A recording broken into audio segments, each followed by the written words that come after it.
హరే కృష్ణ. ఇవాళ మనము ఇప్పుడు సామూహిక హరినామ జపం చేయబోతున్నాం. శ్రీ చైతన్య మహాప్రభు తెలియజేసింది ఏంటంటే సామూహిక హరినామ సంకీర్తన, సామూహిక జపము ఇవి చేసినప్పుడు భక్తుల సాంగత్యంలో ఒకరు తొందరగా భక్తిలో వేగంగా ప్రగతి సాధించే అవకాశం అనేది ఉంటుంది.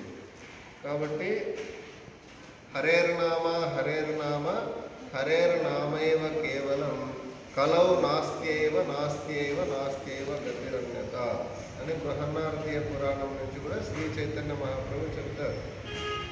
ఈ కలహాలు కపటాలతో నిండినటువంటి కలికాలంలో హరినామమే దిక్కు, హరినామమే దిక్కు, హరినామమే దిక్కు. ఒకరు ఉద్ధరించబడాలి అంటే వేరే మార్గం లేదు, వేరే మార్గం లేదు, వేరే మార్గం లేదని చెప్పబడింది. కాబట్టి మనమందరం కూడా భక్తి శ్రద్ధలతో ఇప్పుడు గ్రూప్ చాంటింగ్ అనేది చేద్దాము. నమో ఓం విష్ణు పాదాయ